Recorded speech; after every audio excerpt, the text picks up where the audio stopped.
Good morning. Today, Grace and I will be presenting our case study partner presentation. Our client today is going to be Mr. Larry.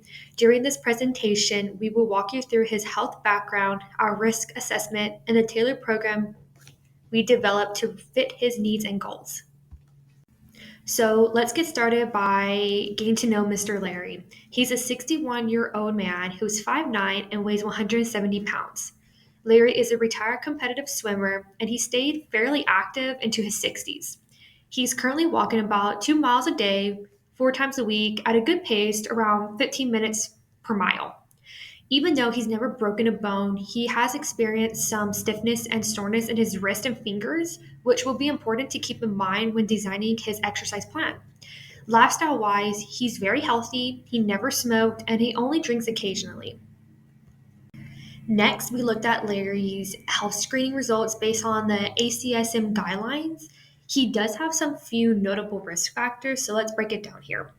His age puts him automatically at risk. Men over 45 are considered higher at risk. The next one is his blood pressure is borderline high at 140 over 86. And his total cholesterol is slightly elevated at 220 milligrams.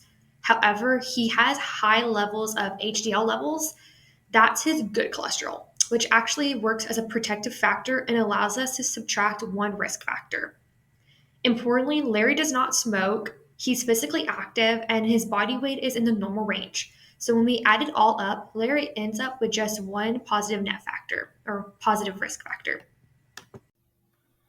Okay, so I have the risk stratification, the medical examination, and exercise test prior to participation.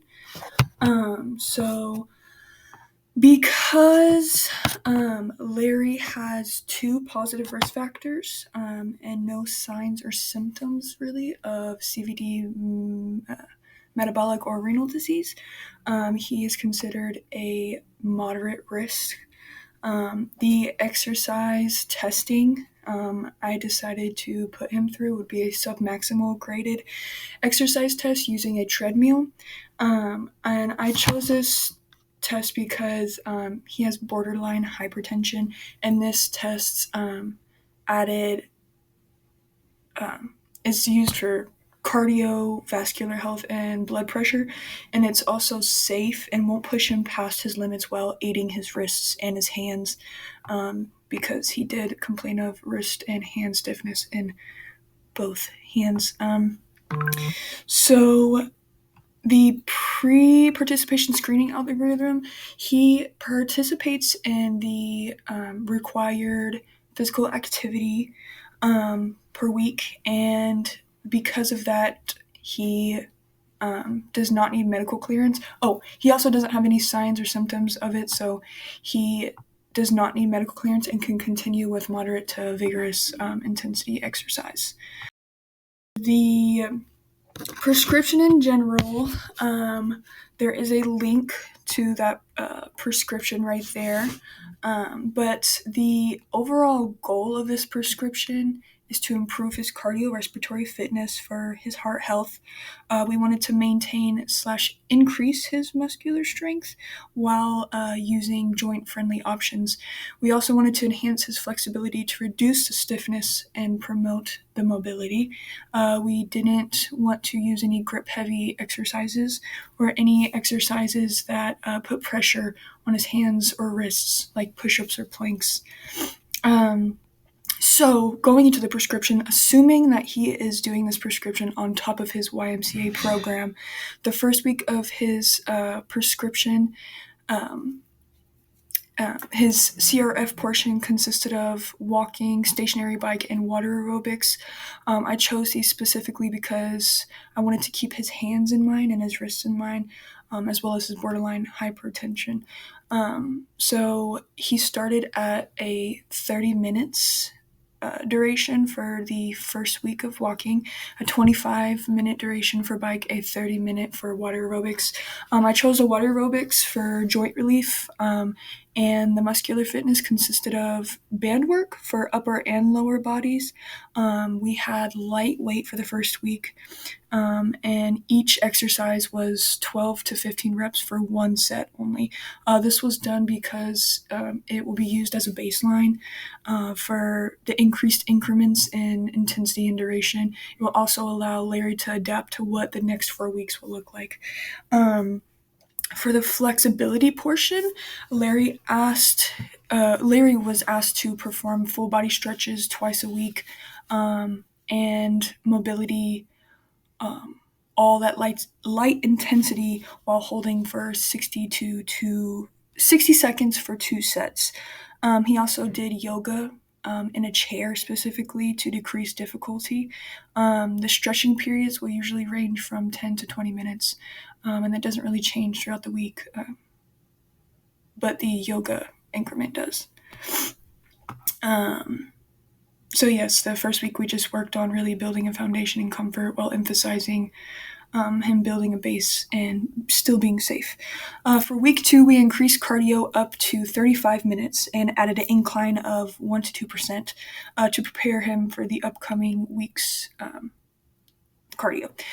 For the muscular strength portion, we added a second set to the exercises. The percentage of 1 RM increased by 5 to 10% from the first week to the second week to help increase muscular gain and strength. We continue to avoid weight bearing exercises on the wrist and avoid using resistance bands with friendly handles. Where's friendly handles? For week 3, the cardio was increased up to 40 minutes and increased weight when it came to muscular fitness by 5 pounds. We didn't want to change it drastically, just to help him build up his muscular strength. We kept resistance bands to lessen his wrists. Basically, resistance bands are good for his wrists because they do not trigger his stiffness. But yes, the week 3 was surrounded by band resistance work, and we added balance exercises throughout the week 3 and increased the percentage of 1 RM again by 5 to 10% to continuously build his muscle and endurance. Now for the last week, the cardio was up to 45 minutes with an incline variation, when I'm like 30 seconds hard, 90 seconds easy kind of thing to maintain progression, but also keep it obtainable. We kept the reps from the same from week 3, but moved the sets up to 3.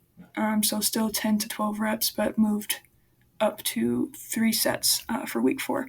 The duration of the flexibility did increase the last week to 45 minutes for the seated yoga session, but other than that, full body stretching was done as the first, second, and third week as well.